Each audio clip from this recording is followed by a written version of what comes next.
Good morning, everyone, and welcome to today's session in our 2025-26 CIDER session series from the Canadian Initiative for Distance Education in partnership with the International Review of Research in Open and Distributed Learning and the Center for Distance Education at Athabasca University.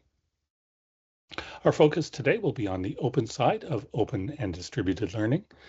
The central philosophy of openness in distance education has always had a deep connection with social justice, opening opportunities for those on the margins, however those margins might be defined. But if we take the position that open pedagogy can and should support social justice, how does that affect the way we teach, our understanding of our role? Today's presenter is an advocate for all things open. Dr. Melissa Ashman is an instructor of business communications, public relations, and entrepreneurial leadership at Kwantlen Polytechnic University in BC, where she's created and remixed open textbooks and developed open pedagogical practices. She'll present today some of the motivations and key findings of her recent dissertation on the experiences of online faculty as they use open pedagogy to support social justice. I'm now passing the microphone to Dr. Ashman in Richmond, BC. Everyone, please welcome Dr. Ashman. Thank you so much, Dan. I appreciate the introduction. And hello, everyone. So yes, my name is Melissa Ashman, and I recently completed my Doctor of Education in Distance Education at Athabasca University, and I also teach at Kwantlen Polytechnic University. In this presentation here today, I will be sharing some of the results of my research. But first, I want to begin with a note of thanks. It really took a village to get me to reach this point, and I would absolutely be remiss if I did not acknowledge the support of my supervisor, Dr. Connie Blomgren, my committee members, Dr. Rajiv Jayani, and Dr. Pamela Walsh, and so many others. So I live in Richmond, British Columbia, which is the traditional, ancestral, and unceded lands of the Musqueam First Nation. In this photo, you can see the coastal mountain range in the background on kind of a moody, cloudy day, and where the meeting of the Fraser River with the Pacific Ocean. So this area was once the location of seasonal fishing camps for the Musqueam. The Coast Salish name for this area is Spelequex, and the colonial name is Terra Nova. Giving a land acknowledgement is one small way in which I, as an educator and as a citizen, support truth, reconciliation, and decolonization. And I believe that it's really important to situate myself and my research in the broader historical and geopolitical context. And while this is important, full stop, it becomes particularly important given that my research was at the intersection of open pedagogy, social justice, and online classes. It's often assumed that open education, simply by improving access to education, automatically supports social justice, but this is not necessarily the case, as several researchers have pointed out. And online learning can absolutely improve students' access to education because of the flexibility in when and where to learn that is possible. But researchers have described how the online environment can also be a site of social injustice for historically marginalized students. As a result, multiple researchers have concluded that using open pedagogy in an online course to support social justice requires intentionality on the part of the instructor. Otherwise, there is a risk that some of the characteristics of open pedagogy, such as collaboration or engaging with others outside of the classroom, could have negative impacts on historically marginalized students if faculty members do not take measures to mitigate that potential. So the purpose of my study was to explore the experiences of faculty members who teach online using open pedagogy to support social justice. From a critical theory perspective and using interpretive phenomenology as my methodology, I investigated how these faculty members conceptualize social justice, how they operationalize it by using open pedagogy, and what strategies and approaches they use to develop their social justice leadership. I had a lot of data from my study, and I can't report on it all in the time that I have. Instead, I'm only going to report on some of it. Specifically, I'm going to be reporting on how the faculty members define social justice and how they operationalized it using open pedagogy. And if you want to read my full dissertation, there will be a QR code available on screen at the end of my presentation that you can scan and go directly to it in the repository. Or I believe Dan mentioned that he embedded the link within the information for today's session. So for the purposes of my study, I use the definition of open pedagogy presented by Hegarty, which is visually presented in the graphic on this slide. And I use the definition of social justice presented by Nancy Fraser, which is parity of participation. The context of my study was Kwantlen Polytechnic University, which is a post-secondary institution located in the lower mainland of British Columbia. It's also the institution at which I teach. I use purposive sampling to recruit 7 participants who engaged in 2 rounds of semi-structured interviews that I recorded and transcribed. I used in vivo to iteratively and inductively code the transcripts. My goal was not to create a generalization of the experiences of the faculty members and was instead to create highly contextualized and thick descriptions of the experiences of these specific faculty members. So who participated? As I mentioned, I was excited to have recruited 7 faculty members. I was initially aiming for 3 to 6, but 7 people stepped forward and I am deeply grateful for their time. So the table on this slide lists some of the identities of the participants using the terms that they used to describe themselves. Overall, there was a lot of diversity in gender and sexuality with less diversity in race and ethnicity. Most of the participants were permanent full-time, but I did have 1 permanent part-time and 1 contract faculty member. The experience with teaching overall and with using open pedagogy was wide-ranging, and the modalities of their online courses were also varying. So as I mentioned, I had a lot of data to support my dissertation. I think my dissertation ended up being in excess of 300 pages. So there were 46 group experiential themes, which you may hear me say GETS, G-E-T-S. So group experiential themes, there were 46 of them.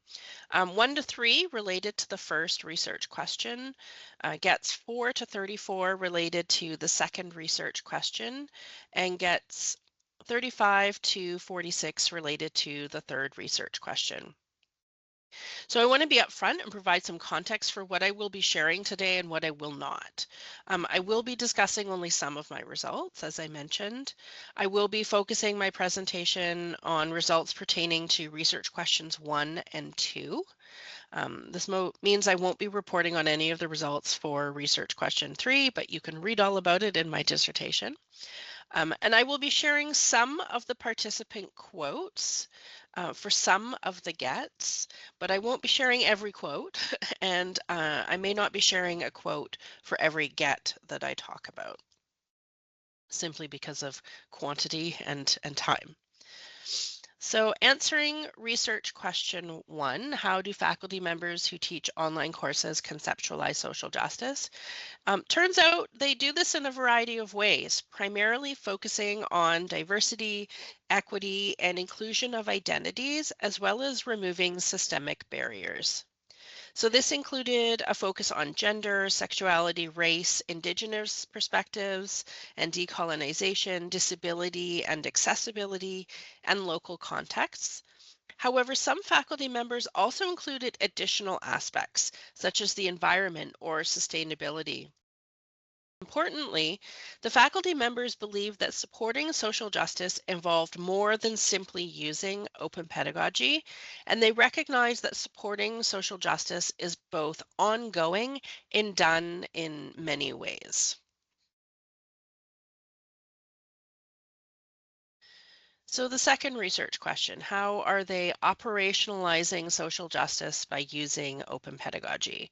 So faculty members center student voices, diverse perspectives, epistemic authorities, and learner agency and autonomy, and using open pedagogy in their online classes to support social justice. They believe that using open pedagogy to support social justice shifts the power dynamics in the online classes, allowing for more pedagogical creativity and innovation, and that this can be done in a variety of ways. So, the faculty members in my study co created rubrics with students, co created course syllabi with students, co-created textbooks with students, and used assignments where students were creating objects or resources or materials that were shared with others in the class and beyond the class. So things like podcasts or videos, and sometimes even physical objects in the case of hybrid or blended classes. Faculty members felt some degree of risk and vulnerability in using open pedagogy and in talking about using open pedagogy. Um, it depended on the audience with whom they were talking with, how they might talk about open pedagogy in support of social justice, and if they might, and what terminology and language they might use. But despite this perceived risk and vulnerability, they persisted in using open pedagogy to support social justice, and they felt really positive in doing so. And this positive feeling was reinforced by the positive experiences they had in using open pedagogy in support of social justice. Are opportunities, however, for the instructors to strengthen and improve their support of social justice. So, for example, using open pedagogy in support of social justice was influenced by the modality, but the details were not always clear. Some faculty members considered what works in an in-person class and then sort of reverse engineered it in a way to see how that might work in an online class. But their explanations of how they made that adaptation wasn't always clear. And I'm not sure if that was because they weren't sure themselves, or maybe they were having difficulty expressing or articulating that thought process. However, open pedagogy and social justice overlap such that open pedagogy could be used in ways that don't actually support social justice. And though the faculty members were intentional in using open pedagogy to support social justice, this did not necessarily translate to telling students directly and explicitly about doing so. So, in reflecting on the results, returning back to research question one, there were a number of notable things from my perspective that I wanted to highlight here. So, the faculty members in my study did not all conceptualize social justice in the same way. There were commonalities, but there were 7 different definitions. And while all the participants were eventually able to articulate how they conceptualize social justice, at least one of my participants had great difficulty in doing so. All of my participants were enthusiastic about supporting social justice. And their conceptualizations of social justice to mean equity, diversity, and inclusion of people's identities across a variety of categories, as well as the elimination of systemic barriers, was common amongst the participants. But there were some participants who included additional elements that I mentioned a moment ago, things like ethics, environment, and sustainability, which diverges from Fraser's definition, which is parity of participation. So it's possible that times have simply changed, such that some aspects of climate destabilization, sustainability, environmental ethics, and more were just not part of the conversation, part of the vernacular in a prominent way 20 plus years ago. And that perhaps there is now more recognition that social justice can't be separated from environmental or climate justice. There were some interesting things that came about from interpreting the results of the second research question. So one of the results of my study was that though open pedagogy aspires to support social justice, it absolutely must be intentional. While open pedagogy may try to subvert the banking model of education that folks like Paulo Freire talked about, it's necessary to make this more explicit and direct, because studies have shown that there's ways to engage in open pedagogy that do not support social justice. And so I used the 8 attributes model of open pedagogy developed by Hegarty to guide my study, but I found there was opportunity to directly and explicitly embed social justice. So this figure on the right side of the slide is informed by my research data and interpretations. So in this social justice model of open pedagogy, learner generated is replaced by learner agency. As well, I've added a 9th attribute, which is social justice, and this attribute, along with learner agency, become the foundation of open pedagogy. And I didn't quite address it in my presentation today, but the attributes of peer review and participatory technology were demarcated as being optional, but I do want to speak to that just a little bit. So although all of Hegarty's attributes were represented in my study from a group perspective, not all the attributes were present in the approaches to open pedagogy that were used by each faculty member. So for example, the analysis of open pedagogy practices of all the participants revealed peer review and or peer evaluation were present for 2 participants only. So while it is possible that the level of probing I used was insufficient to draw out more information from the participants, it remains possible that peer review was simply absent. And it's also possible that open pedagogy could be practiced without the use of technology, though this might be more difficult in an online class than an on-campus in-person class. But nevertheless, a faculty member and students co-creating a course syllabus or co-creating an assignment could, by contemporary measures, be considered open pedagogy, despite not necessarily reflecting all 8 of Hegarty's attributes. So even in a blended or a hybrid class where some of the course is online and some of it is in person, technology could potentially not be used in whatever the open pedagogy project is. And there was one example of that from one of the faculty members. So overall, this model could be helpful as it could allow instructors to cross-check and verify that they are not unintentionally perpetuating marginalizing teaching practices while using open pedagogy to support social justice. There were several limitations of my study relating to the study design, my role as the interviewer, and the ever-changing geopolitical context. I came up with 27 considerations, not recommendations, considerations. There were 7 relating to how faculty members could apply the results of my research to their teaching practice, 10 specific to the institution where I teach, so where the study took place, and 10 relating to future research opportunities. So these are but some of the results of my research. For full details, including a discussion of all the themes from my study, more on the limitations, future considerations and directions, please feel free to scan the QR code or access the link that is on the session info for today. If you have any follow-up questions, please feel free to email me. Thank you so much for listening to my presentation. I'm happy to answer questions. All right. So thank you, Dr. Melissa Ashman, on her dissertation on open pedagogy and social justice.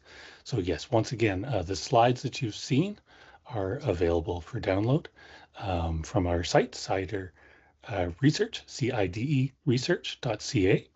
And we'll have the full recording of today's presentation up by the end of the day. So at this point, we go to questions and answers. So if you have any questions, feel free to either post them in the chat or just to blurt them out. We're not a large group here, so just go ahead and grab the microphone if you have a question.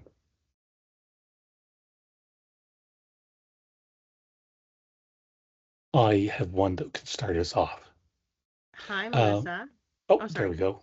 No, go ahead, Lisa. Go ahead. Hi. Also a KPUer, also at Athabasca. So I saw you were presenting, and I was super stoked to hear about your research and all of the good things that came out of it. I wondered about community, and maybe I missed this in your presentation. Of course, you couldn't include everything, but when you're sort of qualifying the community that was essential in this, obviously the students and the instructor and the situation, but would you say, the broader, like how would you have, I guess, defined community in your context?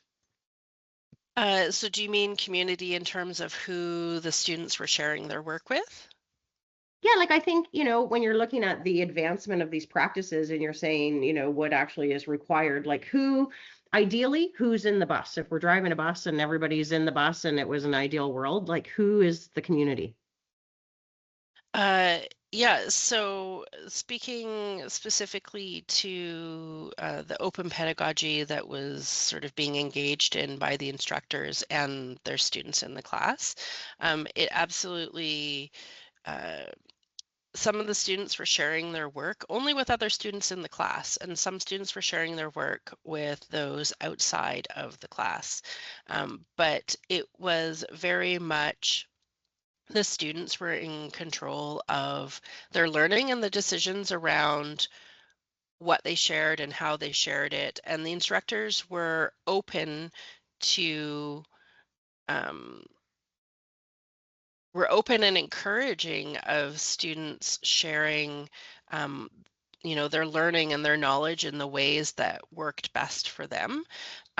So everyone was involved in sort of the collective decision making in the class, and there was also a degree of care exhibited by people in by the faculty members, but in the stories that they were sharing about how the students engaged with each other as well.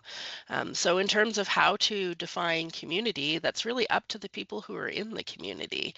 It's up to them to be making those decisions and proceeding in a way that works for all of them. So I realize that's kind of a messy answer, perhaps, but yeah, Contextual and messy. That makes sense. yeah. Okay, thank you. Great. All right. So does anyone else have anything they'd like to go ahead with?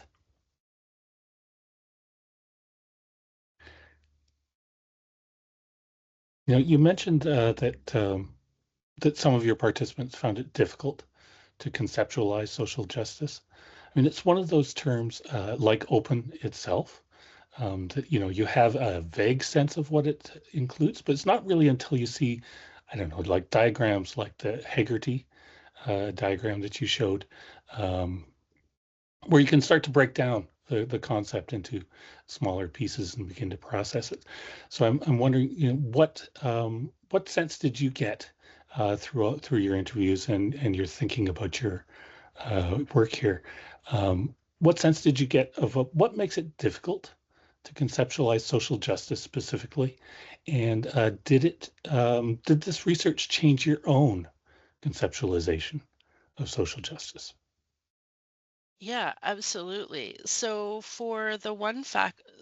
most of the faculty members, six of them were able to tell me what they thought social justice meant to them, like really relatively easily. It was just easeful. It was just they no problem. One of the faculty members who had difficulty sort of expressed something that we've all said it comes out awkwardly or kind of clunky, and because I did two sets of interviews, when we came back to the second interview, I was like, okay, I just wanted to clarify what you were saying about X. um, and I wasn't sure that I understood what you were explaining, and that was when she's like, I left the interview and I was reflecting on that interview and what I said, and it just didn't come out.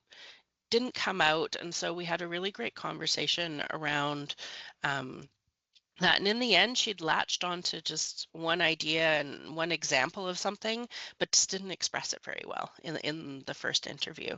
And in terms of the second part of your question of did my own definition of social justice change while completing this study? Absolutely. So when I set out on doing this study, I was wanting to see, what does social justice mean to others? What could that possibly mean? I have my own ideas. And I was viewing decolonization as related to, but separate from uh, social justice. And as I proceeded through doing the studies, and in particular in the external review process with the external examiner, um, their feedback really pushed me to think of it differently. And so my view of social justice has changed in that it, you know, social justice can't happen without decolonization. And like the two are just so inextricably linked. And while I saw them as related before, I now see them as not, you can't have one without the other. And so that is how my own sort of, I'm still processing it, Hmm. 3 months on, 4 months on, but really seeing how much more inextricably linked like they really are. Hmm. All right.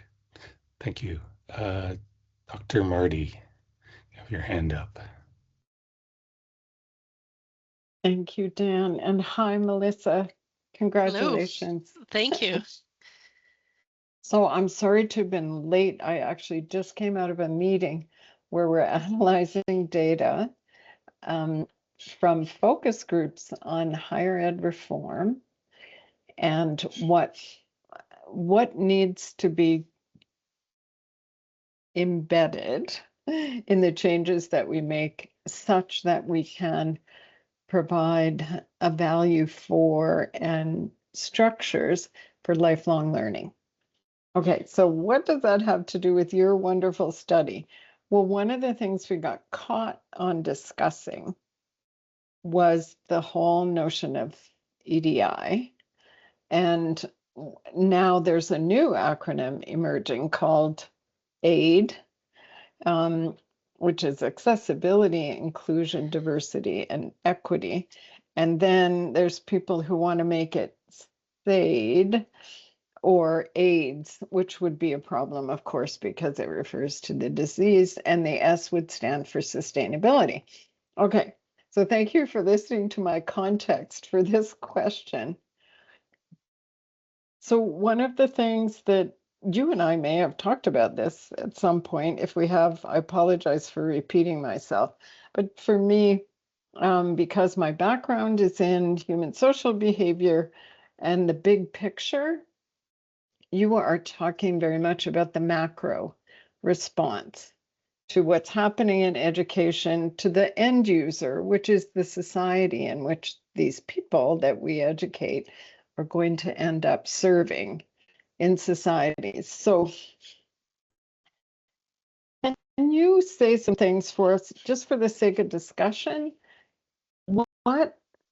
Where does this whole notion of EDI in all its transformations lead up? And if you said this and I missed it, I apologize.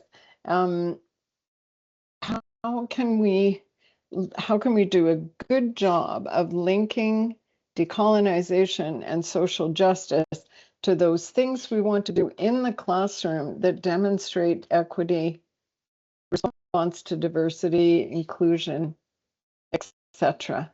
So are you in your study, did you look primarily at concerns about the end result, which is decolonizing and treating humans, individuals, in just ways?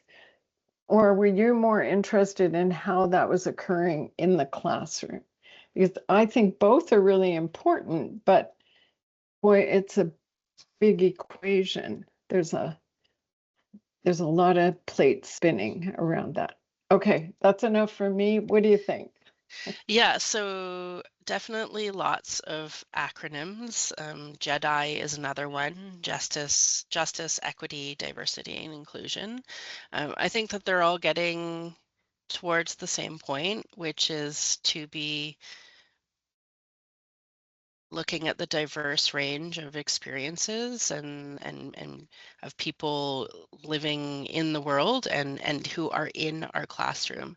So in interviewing my faculty participants, I didn't go into their classrooms. I didn't look at their, so I don't, there is a bit of a disconnect in a way that I don't know if what they were saying was, not that they were lying or anything like that, but maybe they had an idea of what supporting social justice might look like, but then had the details of how it was happening in the classroom might have looked differently. I was relying on their descriptions of some of the activities and assignments that they did, and I wasn't looking at the instructions for assignments and whatnot, and course syllabi, etc. myself. And so all of this is to say this was filtered through the instructor's perspective and how they were focused on the experience supporting social justice using open pedagogy for the students in their class. That was the direct focus of the study. Some instructors were thinking about supporting social justice beyond their classroom, not just for the students in the class. Yeah, a few caveats that I need to put for my for my study. So yeah, I don't know if that helps, if I've just totally muddled it. No, well, I think we're on the same page here in saying there's a lot of stuff going on. And of course, this is always an issue in research, right? Are the people actually doing what they say they're doing? And we have to trust self-reports at some stage. So I do want to link another question, Dan, but maybe we should see if, Melissa and I could take this offline if we had to, but I have another question if no one else wants some airtime. Sure. Yeah, no, if others would like to step forward and raise your own questions or even just your response to what you're hearing so far, by all means, you're welcome to do so. Okay. So, Melissa, you probably know, I think you know that I'm a proponent of the community of inquiry model because it is embedded in notions of bringing equity to the table so that everyone feels they have a voice. And in fact, because teaching presence looks at design as well as facilitation and directed instruction, that means that we can be open and have students bring their own materials and have their voice, etc. But what I'm not sure we're doing well enough in the community of inquiry, depending on how practitioners bring it to the table, and there's a lot of variation in that. But could you recommend some things? And maybe you and I could talk further about this, about how we take those examples that we're using as teachers in the classroom to remind people how to treat others outside the classroom. That's kind of in the hidden curriculum, but certainly for me, well, and I don't want to tell tales out of school here, but sometimes I do work with teachers who want to be community of inquiry facilitators, but aren't so interested in what's going to happen after they're finished with their students. Whereas I feel like, to your point, that's the point. I mean, there's a great deal of work we can do with people who have very satisfying, I think, education experiences in working this way. And you can say, you know what, it works at home and in the classroom or in your own workplaces as well as in the classroom. What do you think? Yeah, definitely happy to chat with you sort of offline about this further and answer your questions. But yeah, there were faculty members in my study who talked about, one faculty member in particular talked about, they're covering certain content that they have to cover in the course, and she's using a particular approach to be inclusive, accessible, equitable, and all of that, in the hopes that students then take that on with them outside of the classroom. So there was a bit of, I don't know that tension is the right word, maybe uncertainty about like how to encourage that to happen. But then on the other, in as another example, I had a faculty member who was telling me how in her classroom they'd have discussions about things, and then students would go on with their lives and then come back in a future class and tell her, oh yeah, I shared this information with others and they had no idea, and we had this great conversation. So it would certainly make for fascinating, like, if I could, get in my time machine and go back in time and sort of query that a bit more with those two faculty members. Like, how did you, what are you doing to get to the point of hoping students do this versus getting to the point of students actually doing it? Like, I don't have that answer, but yeah, certainly happy to chat about that with you. But all of that, I don't think you're alone in wondering that. Thank you. And I think there's some disciplinary differences as well, to the extent to which, and we can't let the content outcomes go away.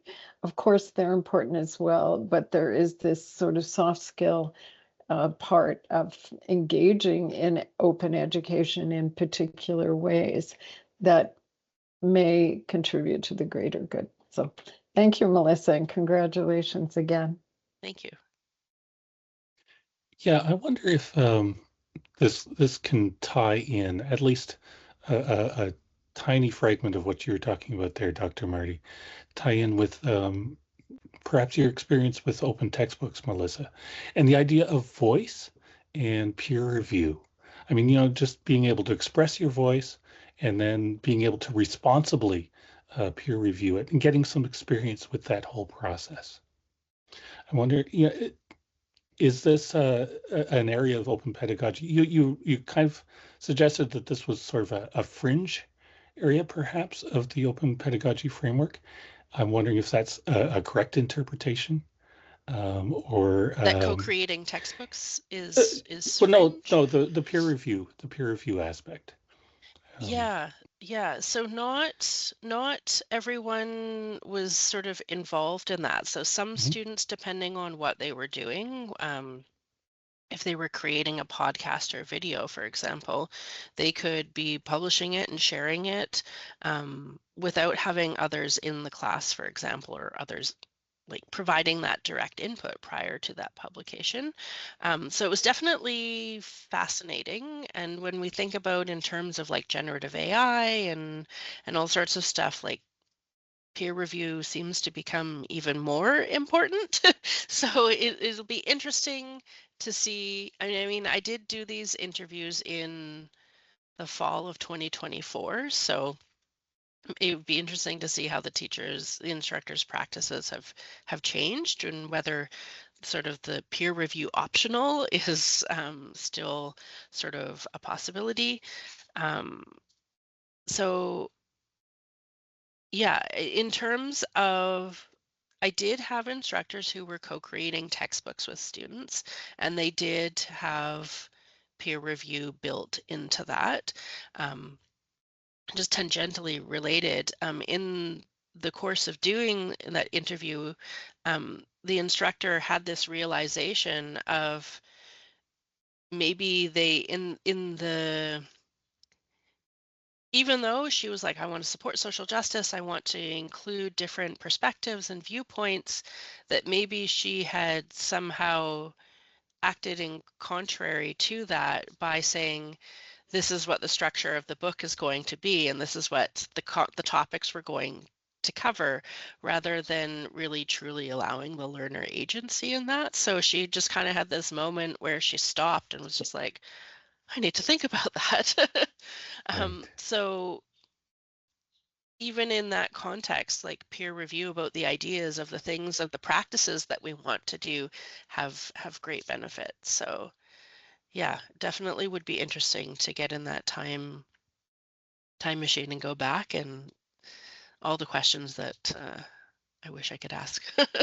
Yes. Well, Lisa has followed up with that with a note here in the chat, saying that peer review requires some vulnerability, and she's wondering if that can sometimes be a barrier to them sharing and engaging in peer review. The idea of vulnerability. Absolutely. And with students having the choice about who they want to share with, and Mm. depending on the nature of what they've created and the content and the information being shared, maybe they choose not to, maybe they're choosing to share it in a more restricted way. Maybe it was the time constraints of the semester or the tools, or like, I don't know. There's lots of, but it absolutely does require, um, there is that level of vulnerability. And yeah, it, I got Mhm. questions about that during my defense process, but yeah, the peer Yeah. review, something to I think mean, about. yes, I mean, we've all become a lot more cautious about social media and that whole practice of, drive-by commentary, just makes people a little nervous. And perhaps this is a tension between openness and justice. That, you have to create an environment first where these two things can coexist. Yeah, and it also, I think, Mm. depends on the publicness or the privateness of the peer review Mhm. and how it's actually being engaged in, and making sure that, yeah, there is that equity and that respect built into that process. And whether the community, the learning community, is typically how I refer to a classroom as a learning community. Mm. How, what that learning community is, and is there that ability to engage in that sharing in that way. So yeah, Sure. lots to think about. All right. So Lisa, did you want to follow up on that at all, or? No, I appreciate that answer, Melissa. Thank you. And I'm sure you were asked about it. Yes. All right. So I was particularly interested in your idea that perhaps openness, the idea of openness, um, might change, and the idea of social justice perhaps being expanded to include environmental or climate justice as perhaps an important part of justice as we move forward. At the same time, we're looking at increased use of our artificial intelligence, which does have serious environmental and climate impacts. And I'm wondering if there is a tension between, the increased use of AI in open education and the benefits that we can get from that, the real benefits that can create with, more greater flexibility, greater adaptability in our learning. But at the same time, the people who are um, going to be affected by that in serious ways, whether it's because of the environmental impact or the impact of developing the AI models in the first place.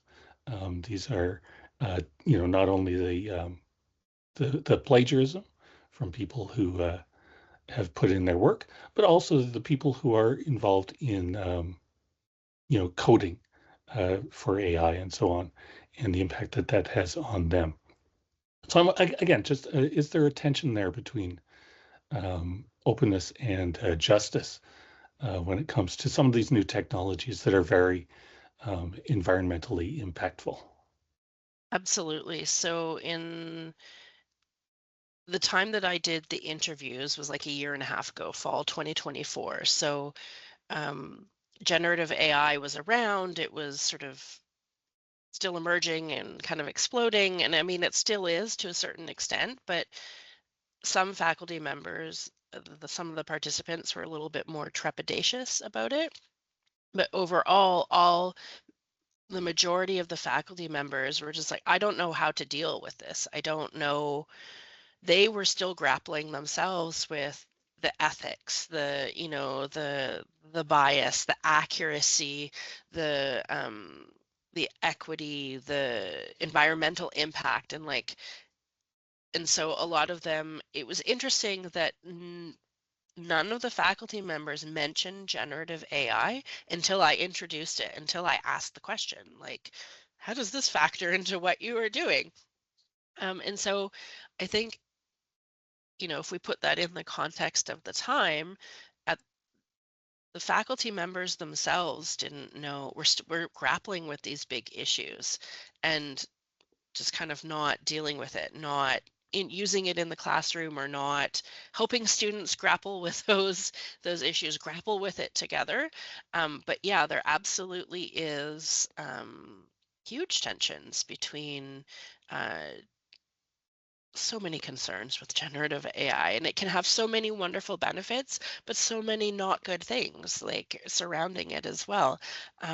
And yeah, if I would love to get the participants back together to ask them, okay, now that we're 18 months later, like how are you grappling with this? But at the time, those were big issues that many were hesitant to speak about and didn't know what to say because their thinking was just all a whirl.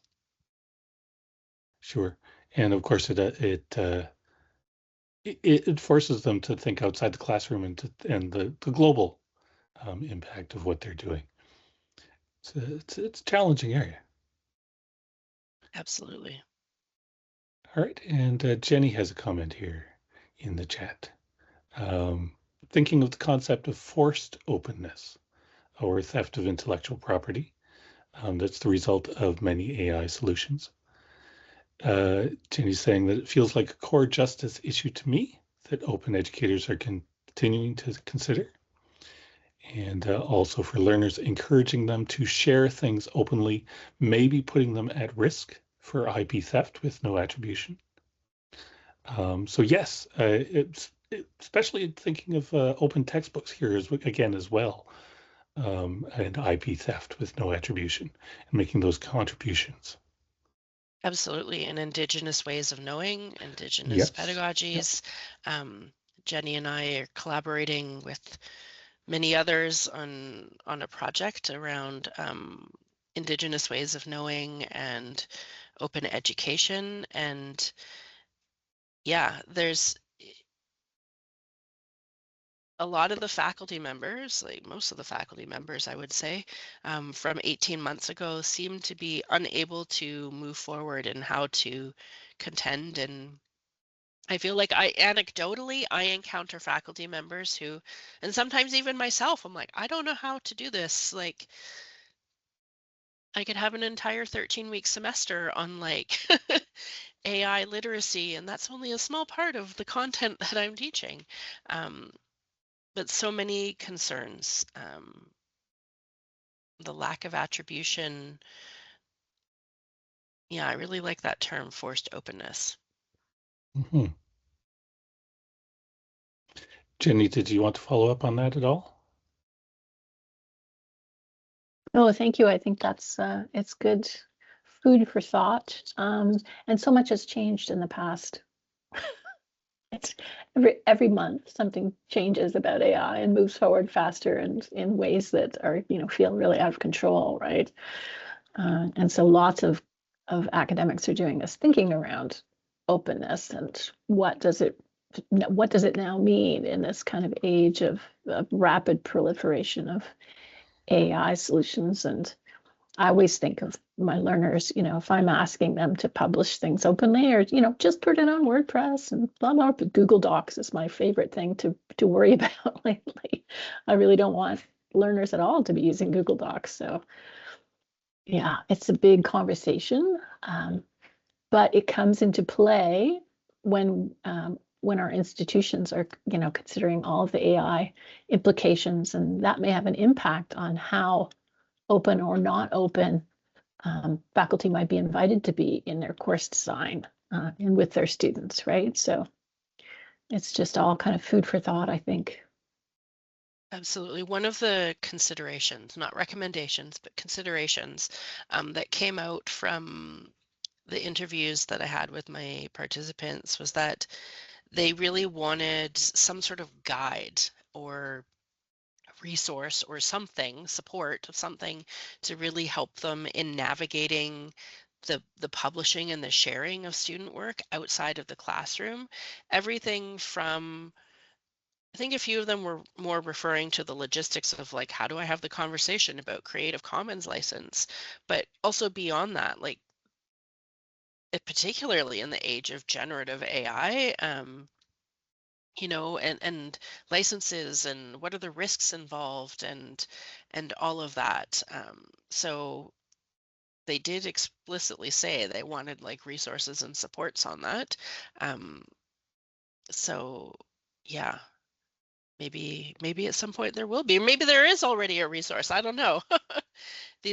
I feel like the evolution of AI is moving at a pace faster than I can reflect on it and think about it and make sense of it. So yeah, Maybe we that's will have to have the robots write that for us. maybe. Yes.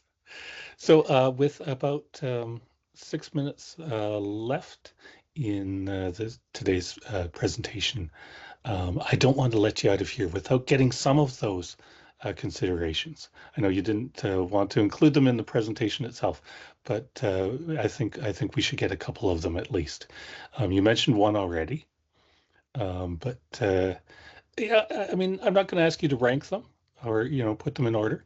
But I will say which ones perhaps surprised you most, and which ones might you be applying yourself. Uh,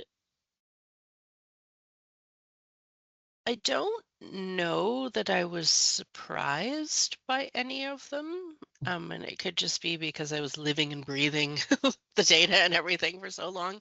There wasn't like just one day, one of them knocked on the door and was like, surprise, I'm a consideration.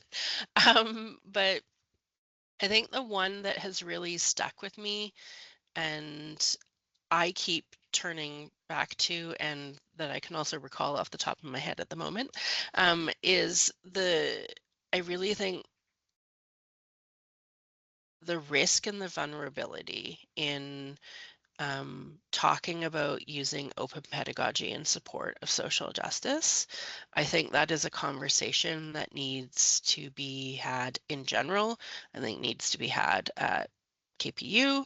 And I think exploring what that is and it could be very enlightening and very informative. Particularly around, and it could be really uncomfortable, like what, by the nature of being a post-secondary institution that has certain characteristics of post-secondary institutions, what characteristics and uncomfortable truths might we have to confront about how the university is structured and how it is built and whatnot, and having that conversation that faculty members don't feel that they can just comfortably and openly, no pun intended, talk about what their strategy is or approach to teaching might be, and in support of social justice.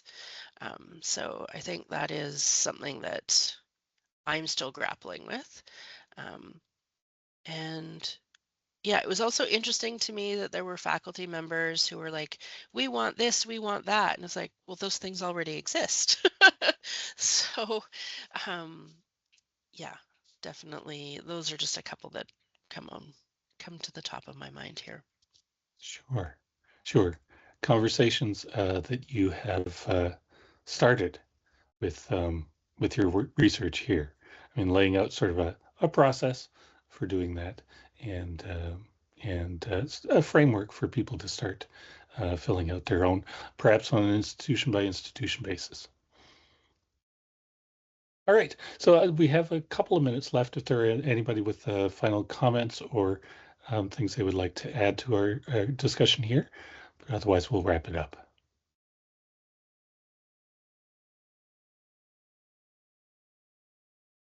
All right, some applause from Lisa. Good. Okay, I think that's it for us today. Thank you, Dr. Melissa Ashman, and look forward to seeing the work that you do in the future. Wonderful. Thank you so much for this opportunity. I appreciate it. Okay. And thank you to everyone who joined us today. Again, the slides, if you want to see those slides again, they are posted at our site, CIDEresearch.ca, and the recording will be posted later today. And just a reminder again that our next session will be a little bit earlier than would be expected. It'll be just in 2 weeks, March 18th. That's a Wednesday. And it'll be Jim O'Driscoll, who's going to be talking about linguistic sociopragmatism for anyone who wants to get in on that, and AI-assisted scholarship, who gets credit and who's responsible for it. So that will be March 18th. But again, thank you again today, Melissa Ashman. Great work, and congratulations on a successful dissertation. Thank you so much.